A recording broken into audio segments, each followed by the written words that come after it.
আদতে বাংলাদেশি, কিন্তু তার কাছেই রয়েছে ভারতীয় পরিচয়পত্র, আধার কার্ড।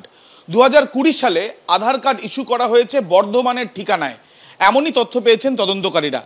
আমরা যে ফ্ল্যাটে দাঁড়িয়ে রয়েছি, বিক্রমগড়ের একটি ফ্ল্যাট, সেই ফ্ল্যাটে কয়েক বছর আগেই ভাড়া নিয়েছিল এই শান্তা পাল। তাকে ইতিমধ্যে হেফাজতে দফায় দফায় জিজ্ঞাসাবাদের প্রক্রিয়া চালানো হচ্ছে এআরএস এর তরফ থেকে বা গুন্ডা দমন শাখার তরফ থেকে।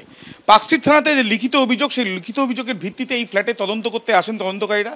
ফ্ল্যাটের চারিদিকে এই যে শান্তা পাল, যাকে গ্রেপ্তার করা হয়েছে, যে আদতে বাংলাদেশি, কিন্তু তার কাছে পাওয়া গিয়েছে ভারতের ভোটার কার্ড, আধার কার্ড সহ একাধিক আইডি প্রুফ, যেগুলো বিভিন্ন ঠিকানার। কীভাবে সেটা এলো?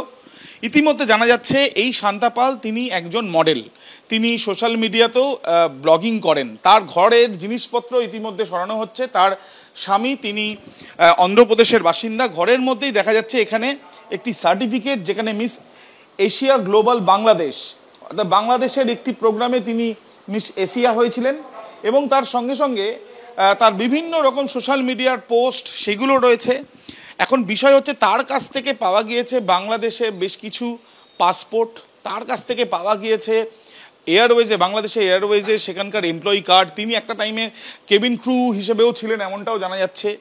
কিন্তু ভারতীয় আধার কার্ড, ভোটার কার্ড বা অন্যান্য পরিচয়পত্র, সেগুলো কিভাবে এলো, সেগুলো কোথা থেকে বানালেন, কবে বানালেন, সেটা কিন্তু একটা প্রশ্ন থাকছে। এখানে যারা রয়েছেন, দাদা আপনাদেরকে মানে কারা অর্ডার দিয়েছে বা কি বলেছে আপনাদের? বাড়ি শিফটিং আছে, ঠিক আছে।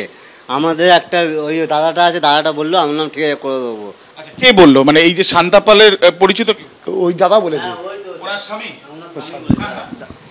দাদাই বলেছে ওনার স্বামী, ঠিক আছে। বললো মালগুলো নিয়ে কোথায় কোথায় যেতে বলে?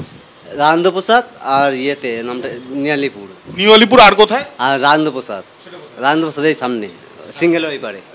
ইতিমধ্যে অন্যান্য জায়গায় জিনিসপত্র শিফটিং এর কাজ চলছে। পুলিশের তরফ থেকে তল্লাশি অভিযান চালিয়ে এখান থেকে যে ডকুমেন্টসগুলো পাওয়া গিয়েছে, মূলত সেই ডকুমেন্টসগুলোই কিন্তু এখন তদন্তের অন্যতম বিষয়। তার কারণ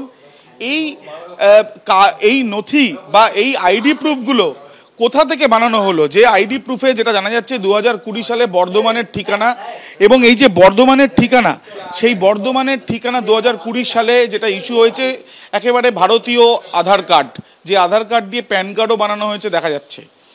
ভারতীয় আধার কার্ড বা প্যান কার্ড, সেটা একজন বাংলাদেশি বানালেন কোথা থেকে, সেটাই জানার চেষ্টা চালানো হচ্ছে, এমনটাই পুলিশ সূত্র থেকে জানা যাচ্ছে। ক্যামেরায় সন্দীপ পালের সাথে আবির দত্ত, এবিপি আনন্দ, কলকাতা।